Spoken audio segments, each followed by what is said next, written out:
সম্পূৰ্ণ ইংৰাজী মাধ্যমৰ বিদ্যালয় এইখন হ'ব।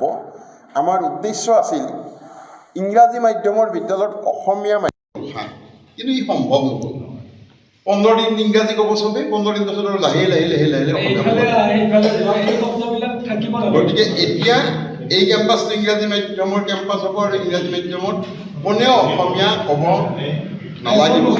আমাৰ চকীদাৰ ইংৰাজী ভাষা বেছিকৈ শিকিলে অসমীয়া শেষ নহয়। আজি সমগ্ৰ বজালী এটা মিডিয়ামত যে বাকী ইংলিছ মিডিয়ামৰ আনন্দৰামৰ ল'ৰাইও জানে, কিন্তু প্ৰচাৰটো আপোনালোকে বুজি দিব লাগে। এইটো আপোনালোকে যদি একদম ৰোধ কৰিব পাৰে, পুনৰ আৰু পিছ যদি আৰু কিছুমান পাতল বিষয় কিছুমানে কয়। এতিয়া আপোনালোক সেই কথাটো ক্লিয়াৰ কৰিলে যে সম্পূৰ্ণ অসমীয়া কৃষ্টি সংস্কৃতি সভ্যতা চব ঠিকে ৰাখি অসমীয়া মাধ্যমৰ বিদ্যালয় মানে অসমীয়া হেও হ'ব নোৱাৰে। আৰু যে ইংৰাজী শিকে ই ভালকৈ ইংৰাজী শিকিব, সেইকাৰণে দুটা কেম্পাছ কৰিছোঁ আমি। আৰু এই যিটো কথা, এই কথাই মূল কথা, সেইটো কথাৰ কাৰণে এই কামটো কৰা হৈছে। এতিয়া ইংৰাজী মাধ্যমত ইংৰাজী মাধ্যম চলিব, অসমীয়া মাধ্যমত অসমীয়া মাধ্যম চলিব। এই নতুন 26ৰ পৰাই আৰম্ভ হ'ব। CBSE এইবাৰ আমি 8মলৈকে পাৰ্মিশ্যন পাইছোঁ। 9ম আৰু একাদশৰ পাৰ্মিশ্যনৰ কাৰণে এপ্লাই কৰা হৈছে, শীঘ্ৰে পাম। সেইটো একজেক্টলি সেইটো কথা। অসমত ইংৰাজী মাধ্যমতো অতি সুন্দৰকৈ পঢ়িব পাৰিব, অসমীয়া মাধ্যমতো অতি সুন্দৰকৈ পঢ়িব পাৰিব। দুটা বিষয় সমানে আগবঢ়াই লৈ যোৱাৰ দায়িত্ব আমাৰ আগৰ পৰাই আছিল। আপোনালোকে দেখিছে আমাৰ ইংৰাজী মাধ্যমতো ফাৰ্ষ্ট টাইম কৰিছে, অসমীয়া মাধ্যমতো ফাৰ্ষ্ট টাইম কৰিছে। আমাৰ অবিনাশে ফাৰ্ষ্ট টাইম কৰিছে অসমীয়া মাধ্যমৰ পৰা, মনোজ চৌধুৰীয়ে ফাৰ্ষ্ট টাইম কৰিছে ইংৰাজী মাধ্যমৰ পৰা। দুয়োটাই দুৰ্বল নহয়, অভিভাৱকসকলে জানে দুৰ্বল নহয়। তথাপি এই যে অসমীয়া মাধ্যমত ইংৰাজী মাধ্যমতো অসমীয়া কয়, অসমীয়া মাধ্যমতো ইংৰাজী কয়, এই কথাটো ক্লিয়াৰ কৰাৰ কাৰণে এইটো কৰিছোঁ। আৰু নতুন নতুন শিক্ষক আহিব। আৰু যিসকল আপোনালোকে জানে আনন্দৰাম বৰুৱা একাডেমীৰ শিক্ষক কিন্তু অতি উন্নত। আনন্দৰাম বৰুৱা একাডেমীৰ শিক্ষক সম্পৰ্কে বা শিক্ষা সম্পৰ্কে এতিয়ালৈকে এটা প্ৰশ্নবোধক চিন নাই, থাকিব নোৱাৰে। আৰু এই কথাটো আপোনালোকে দেখিছে যে নামনি অসমে নহয়, অসমৰ ভিতৰত আটাইতকৈ ডক্তৰ সৃষ্টি কৰা, ইঞ্জিনিয়াৰ সৃষ্টি কৰা, ACS, DC, SP Anandaram Barua একাডেমীৰ পৰা হৈছে, প্ৰফেচাৰ হৈছে, উকিল হৈছে, হাকিম হৈছে, যথেষ্ট হৈছে। কিন্তু আমি মাত্ৰ মানুহে কোৱা দুই এটা কথা ৰঞ্জিত দাস কিবা ক'ব আপুনি? এইটো আমি জানুৱাৰী ফেব্ৰুৱাৰী ভিতৰতে মানে আমাৰ DPR ৰেডি হৈছে, শীঘ্ৰে আমি ইয়াৰ মানে আধাৰশিলা স্থাপন, আধাৰশিলা নহয়, ভোটাভুটি আৰু একেবাৰে কামেই আৰম্ভ কৰিম। এইটো কাম আৰম্ভ হ'ব 26ত আৰম্ভ হ'ব। শেষ 26ত হ'ব বুলি ক'ব নোৱাৰি, কাৰণ গোটেই প্ৰজেক্টটো ডাঙৰ। কিন্তু সেই প্ৰজেক্টটো হোৱাৰ লগে লগে আমাৰ দুখন বিদ্যালয় হ'ব, দুখন কলেজ হ'ব, ফাৰ্মাচী কলেজ আৰু নাৰ্ছিং কলেজ। কাৰণ সেইখন নোহোৱালৈকে আমি এইটো কৰিব নোৱাৰোঁ। আৰু সেইকাৰণে এইটো আমি অতি গতিত আগবঢ়াই দিম।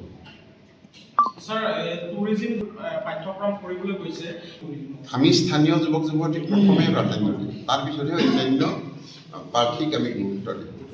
যদি আমি দেখোঁ যে আমি ইণ্টাৰভিউত আমাৰ স্থানীয় যুৱক যুৱতী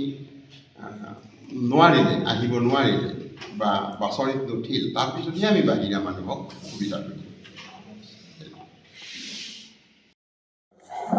মোৰ অতি শ্ৰদ্ধাৰ সাংবাদিক বন্ধুসকল, আমাৰ সতীৰ্থবৰ্গ, আজি আপোনালোকক আমি পৰম আন্তৰিকতাৰে মাতি আনিছোঁ এইবাবেই যে আনন্দৰাম বৰুৱা একাডেমীয়ে নতুন শিক্ষাবৰ্ষত নতুন নতুন বিভিন্ন দিশ উন্মোচন কৰিবলৈ লৈছে।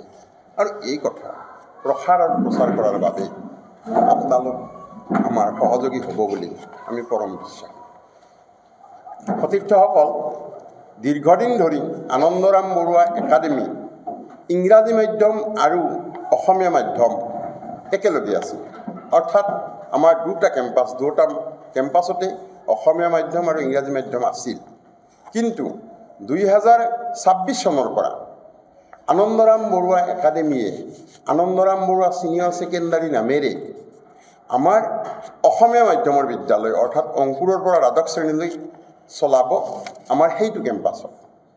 আৰু আনন্দৰাম বৰুৱা একাডেমি নাৰ্চাৰীৰ পৰা ক্লাছ 12লৈকে CBSEৰ পাঠ্যক্ৰম আনিছে বা পাঠ্যক্ৰম আৰম্ভ কৰিব 2026 চনত। ইতিমধ্যে 8ম শ্ৰেণীলৈকে বা ক্লাছ 8লৈকে যিখিনি ব্যৱস্থা হ'ব লাগে CBSEৰ হৈছে। 9ম শ্ৰেণী আৰু একাদশ শ্ৰেণীৰ বাবে যি পাৰ্মিশ্যন পাতি হ'ব লাগে তাৰ ব্যৱস্থা আমি কৰি আছোঁ। অৰ্থাৎ এই বৰ্ষত আমি 8ম শ্ৰেণীলৈকে CBSE কৰিম আৰু অন্যান্য CBSEৰ প্ৰক্ৰিয়াসমূহ আমি আগবঢ়াই নিম। আৰু আমাৰ যি স্নাতক আৰু স্নাতকোত্তৰ আছে সেই স্নাতক আৰু স্নাতকোত্তৰ শ্ৰেণীসমূহত আমি বিভিন্ন ধৰণৰ নতুন নতুন বিষয় সংযোজন কৰাৰ ব্যৱস্থা গ্ৰহণ কৰিছোঁ। আপোনালোকে ইতিমধ্যে শুনিছে, আমি লিখি দিছোঁ যে আমি স্কিল বেছ কিছু কোৰ্চ লোৱাৰ ব্যৱস্থা কৰিছোঁ। কাৰণ আমাৰ ছাত্ৰ ছাত্ৰীসকলে ডিগ্ৰী লৈ কি কৰিব এই লৈ সন্দিহান হৈছে আমাৰ বিভিন্ন অভিভাৱক। গতিকে আমি আমাৰ ছাত্ৰ ছাত্ৰীসকলে ডিগ্ৰী লৈ যাতে বিভিন্ন ধৰণে তেওঁলোকে বৃত্তিত নিয়োজিত হ'ব পাৰে, নিজে কিবা কৰি খাব পাৰে, তাৰ ব্যৱস্থাৰ বাবে আমি অজস্ৰ নতুন নতুন বিষয় সংযোজন কৰাৰ কথা চিন্তা কৰিছোঁ।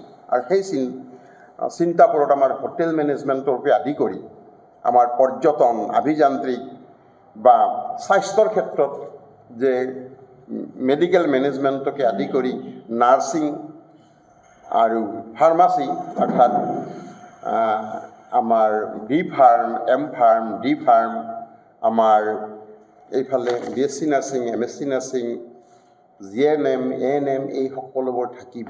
আৰু তাৰ বাবে আজিকালি চৰকাৰে ঘোষণা কৰা মতে প্ৰয়োজন হৈছে নাৰ্ছিং হোমৰ। গতিকে আমি কেৱল কৰাৰ খাতিৰতে নাৰ্ছিং হোম নকৰি আনন্দৰাম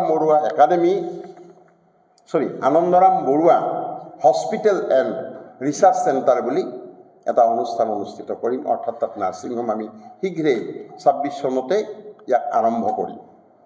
তেনেকৈ আমি আমাৰ কোচিঙৰ ব্যৱস্থা এই অঞ্চলত অতি কম।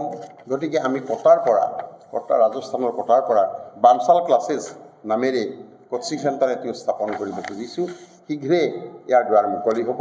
ঠিক তেনেকৈ আমাৰ আনন্দৰাম বৰুৱা একাডেমীয়ে কেৱল ছাত্ৰ ছাত্ৰীসকলক পুথিগত জ্ঞান বা কিবা ডিগ্ৰী দিব খোজা নাই।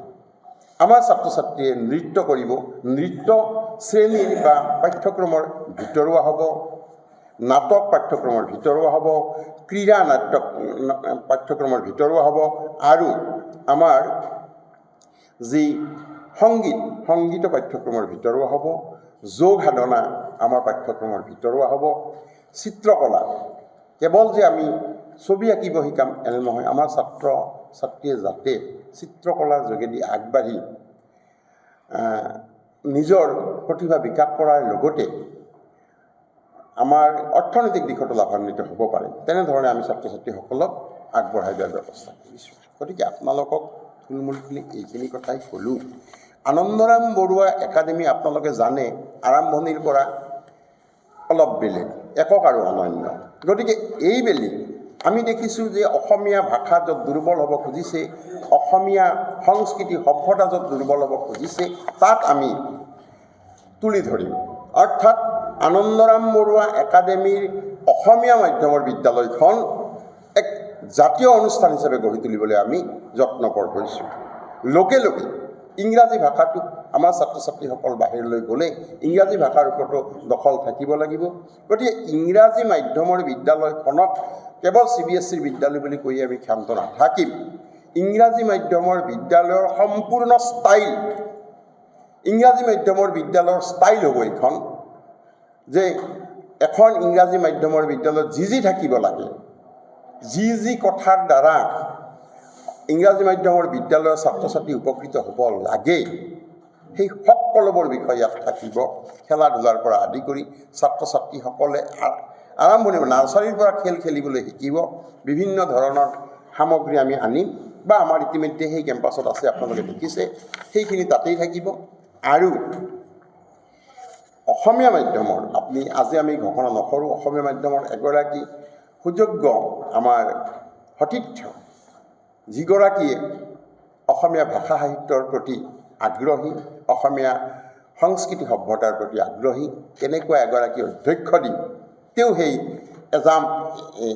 এচাম বা এজাক প্ৰতিভাৱান শিক্ষক শিক্ষয়িত্ৰীক লৈ আগবাঢ়িব। অৰ্থাৎ আনন্দৰাম বৰুৱা অসমীয়া মাধ্যমৰ বিদ্যালয়, আনন্দৰাম বৰুৱা একাডেমীত যি অসমীয়া মাধ্যমৰ বিদ্যালয় থাকিব, ই অতি চহকী হ'ব। কেৱল অসমতে নহয়, অসমৰ বাহিৰৰ মানুহে ইয়াৰ শলাগ ল'ব লাগিব। তেনেকৈ আমি কামটো কৰিম। আৰু ইংৰাজী মাধ্যমৰ বিদ্যালয়তো এগৰাকী অতি উচ্চ শিক্ষিত আৰু প্ৰতিভাৱান সতীৰ্থ অধ্যক্ষ হিচাপে দি আমি এই কাম আগবঢ়াই নিম। আৰু এদল প্ৰতিভাৱান যুৱক যুৱতী বা শিক্ষক শিক্ষয়িত্ৰীৰ জৰিয়তে এই কাম সম্ভৱ হ'ব। গতিকে 2026 চনত আনন্দৰাম বৰুৱা একাডেমীয়ে এক নতুন দিশেৰে অগ্ৰসৰ হ'ব, যি দিশত অসম আৰু অসমীয়াই বিচাৰি পাব ইংৰাজী মাধ্যমৰ সুনিপুণ ছাত্ৰ ছাত্ৰী, অসমীয়া মাধ্যমৰ সুনিপুণ ছাত্ৰ ছাত্ৰী। আৰু অসমীয়া মাধ্যমত অসমীয়া কৃষ্টি সংস্কৃতি সভ্যতা থলুৱা যি আমাৰ কৃষ্টি আছে, এই সকলোবোৰ উদ্ভাসিত হ'ব। আৰু আপোনালোকে জানে যে আমি ইতিমধ্যে আমাৰ দেৱদাসী নৃত্যৰ বা আমি ডুবিত গাঁওখন এডপ্ট কৰি লৈছোঁ। বামাখাটাৰ আমি ইতিমধ্যে আপোনালোক সকলোৱে জানে যে বীৰ নামক আমি এডপ্ট কৰি লৈছোঁ গাঁওখন। এনেধৰণে বিভিন্ন স্কুল আমি এডপ্ট কৰি লৈছোঁ। আমাৰ সৰুপেটা হাইস্কুল, আমাৰ চৌখটি হাইস্কুল, এনেধৰণৰ অজস্ৰ স্কুলত আমাৰ শিক্ষকসকলে গৈ শিক্ষাদান কৰাৰ উপৰিও বিভিন্ন ছেমিনাৰ পাতি এক বিশেষ ধৰণৰ পৰিৱেশ সৃষ্টি কৰিছে। অৰ্থাৎ আনন্দৰাম বৰুৱা একাডেমীয়ে নামনি অসমৰ বিভিন্ন গাঁও, বিভিন্ন অনুষ্ঠান প্ৰতিষ্ঠান, বিভিন্ন সংঘ, বিভিন্ন ক্লাবক জড়িত কৰি এক শৈক্ষিক বিপ্লৱ আৰম্ভ কৰিছে, যি বিপ্লৱে প্ৰকৃতাৰ্থত অসমত শৈক্ষিক বিপ্লৱৰ সূচনা কৰি আহিছে আৰু সেই বিপ্লৱ অব্যাহত ৰাখিব। আৰু এই কথা প্ৰকাশ আৰু প্ৰচাৰ কৰাৰ বাবে আপোনালোকক বিনম্ৰতাৰে আহ্বান জনাইছোঁ। আৰু আমি গোটেইখিনি কথা প্ৰায় অতি চমুকৈ আপোনালোকক লিখি জনাইছোঁ। যিকোনো খবৰৰ বাবে যোগাযোগ কৰক আমাৰ এই নম্বৰত 9181 307 221।